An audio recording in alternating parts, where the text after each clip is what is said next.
Muy buenas, ¿qué pasa? Bienvenidos al canal Dani Pro Cycling y aquí tenéis el resumen y análisis de lo que ha pasado en la etapa número 7 de la París-Niza 2023. Penúltima etapa de esta París-Niza, etapa con un final en alto importante, como ahora vais a ver en el perfil, y tenemos estos dos últimos días, sábado y domingo, con mucha montaña y donde la general, como sabéis, estaba en muy pocos segundos, así que todo por decidir en el día de hoy, primer resumen del día.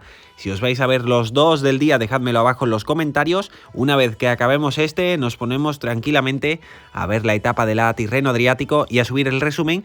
Y comentamos también un poco de lo que pasó ayer, que muchos ya lo sabéis. Lo dijimos en el resumen de la Tirreno y era que la etapa 6 de la París-Niza se había tenido que suspender.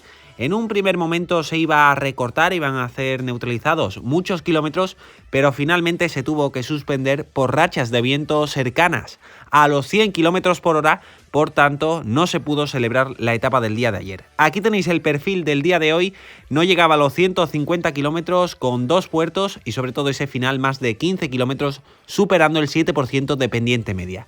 Veíamos ese inicio, esas imágenes grabadas de los primeros kilómetros cuando se daba comienzo y la salida oficial, esos primeros kilómetros neutralizados, y ya cuando comenzaba el directo veíamos que había una fuga muy numerosa y que por detrás los que estaban tirando eran los UAE para controlar el equipo de Pogačar, el equipo del líder. Ahí veis esa fuga del día muy numerosa de más de 20 hombres con algunos de los nombres y además con grandes escaladores que podrían poner en dificultad la victoria para los grandes favoritos desde Pogačar, también David Gaudu, que está a muy pocos segundos de Pogačar, y algo más atrás el tercero en la clasificación general, Vingegaard. También Ineos se ponía a tirar, a llevar un ritmo bastante alto. Veíamos el problema mecánico de Romain Bardet, que tenía que cambiar de bicicleta y se quedaban dos compañeros con él para intentar echarle una mano, y en ese sprint intermedio sprintaba David de la Cruz para coger los puntos y se formaba un pequeño grupo y estaba tirando otra vez por detrás, en este caso el UAE, llevando un buen ritmo, mientras Bardet poco a poco, con la ayuda de sus compañeros, también conseguía llegar. Ineos nuevamente, después de que UAE hubiera vuelto, volvían ellos también a tirar y se formaba este grupo de 4 hombres en la fuga, sin ataques. Se habían ido hacia adelante y cogían un pequeño hueco. Caída que se producía en la parte trasera del pelotón, en este caso era de Champoussin, que veíamos que tenía un afilador con un corredor y se iba al suelo, y seguía Ineos con esa insistencia para Sivakov o Daniel Felipe Martínez con el objetivo de buscar la etapa. Se unía también Nils Politt a los hombres que estaban por delante y se estaba formando este grupo. Por detrás no había buena colaboración, así que este grupo, que finalmente se quedaba en 5 hombres, se iban hacia adelante, pero ese ritmo de Ineos estaba produciendo que esa ventaja se viniera abajo, cuando veíamos a Vingegaard hablando con Tobias Foss, también dando órdenes por el intercomunicador, sabiendo que la iban a liar dentro de poco. Estábamos ya dentro de los últimos 20 kilómetros, en breve la carretera se iba a poner a subir e íbamos a ver esa batalla entre los grandes favoritos. Jumbo comandaba el pelotón cuando ya la carretera empezaba ligeramente a picar para arriba, y caída que se producía unos 15 kilómetros del final, que sobre todo afectaba a dos ciclistas. Había más, pero los que más daño se hacían eran Thomas de Gendt y sobre todo para la general Skjelmos Jensen, que veíamos que se hacía bastante daño, que incluso no se podía levantar,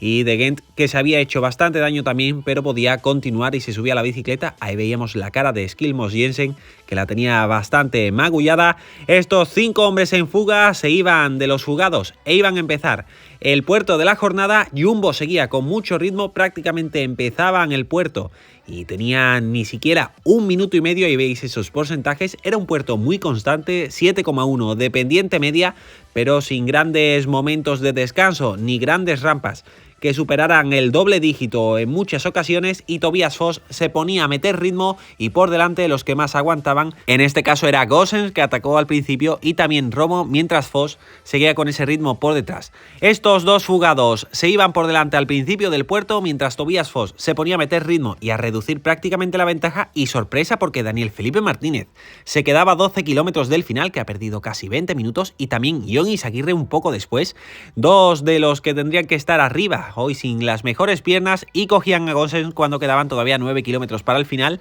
Ahí veíamos ese momento con ese trabajo de Tobias Foss, que prácticamente ha estado 10 kilómetros tirando del pelotón y llevando un ritmo que poco a poco iba reduciendo ese pelotón, y ya veíamos cuando quedaban unos 8 o 7 kilómetros para meta que en este caso ya Foss no podía mucho más, pero todavía no se atrevía a atacar en este caso Jonas Vingegaard, que seguía en esa segunda posición, y el que decidía arrancar en este caso era Harper del Jayco Alula. Arrancaba sabiendo que tenía pocas opciones y era Vingegaard, cuando ya Foss no podía más, el que reducía estos metros que tenía Harper, y después de una curva lo veíamos ponerse de pie y acelerar, aunque sin un cambio de ritmo drástico, y el que sí cambiaba el ritmo más de 5,5 kilómetros para el final era Pogačar, y veíamos una caída por detrás, en este caso de Parets Peintré, que hacía el afilador creo que con Harper y se iba al suelo, y Pogačar que seguía dando ritmo desde lejos intentándolo, y había abierto un gran hueco, sobre todo con esa arrancada. Por detrás veíamos a Vingegaard, a Gaudu, y aunque habían aguantado en un primer momento, ya se quedaban Bardet y Jorgenson, y parecía que Gaudu también pasaba el relevo a Vingegaard para reducir esta ventaja que tenía Pogačar, y poco a poco se la reducían y contactaban los tres juntos en cabeza de carrera, y Gaudu lo quería también intentar al ver que Vingegaard estaba sufriendo. Pogačar se iba con él, pero Vingegaard a base de ritmo, sin entrar en esos cambios de ritmo, también conseguía llegar. Pequeño parón, por detrás lo intentaba Simon Yates, también veíamos a Gino Madder sufriendo más, hombres como Bardet, y estaban a punto de llegar, y justo en ese momento Pogačar volvía a acelerar un poco el ritmo y otra vez atacaba a David Gaudu, pero esta vez con más fuerza. Pogačar rápidamente a su rueda, y Vingegaard nuevamente se volvía a quedar. Se iban los dos primeros de la clasificación general hacia adelante, y parecía que esta vez habían soltado a Vingegaard, pero Vingegaard nuevamente con esa misma estrategia. Su objetivo era no entrar en esos cambios de ritmo, ponerse a meter su ritmo y poco a poco reducir la ventaja ya dentro del último kilómetro, y en los últimos metros, después de un pequeño parón, conseguía llegar. Así que nuevamente los tres juntos ya en estos últimos 500 metros, y por detrás veíamos sufrir nuevamente a Bardet.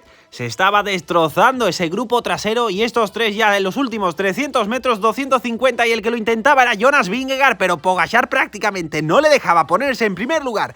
Arrancaba con una explosividad espectacular, soltaba a los dos y se iba a llevar una nueva victoria. Pogačar primero, David Gaudu en segundo lugar y Vingegaard en tercer lugar. Poco después veíamos llegar a Simon Yates, Poules, gran carrera de él, Madder, Bardet, Sivakov. Ahora os enseño el resto del top 10. Subida larguísima y bastante dura, y lo veíamos en cómo habían llegado prácticamente todos, incluido el propio Pogačar. Había sido una subida muy larga de más de 45 minutos, y con ese sprint final dándolo todo, Pogačar con ese maillot amarillo da otro paso para poder llevarse esta París-Niza. Victoria para él y aventaja en unos segundos más, en este caso a Gaudu con las bonificaciones. Aquí el top 10 y esas diferencias, por si queréis parar el vídeo y echarle un vistazo tranquilamente. Y así está la general, con Pogačar a 12 Gaudu, a 58 Vingegaard, y todas las demás diferencias a falta de solo una etapa, que es esta que veis aquí,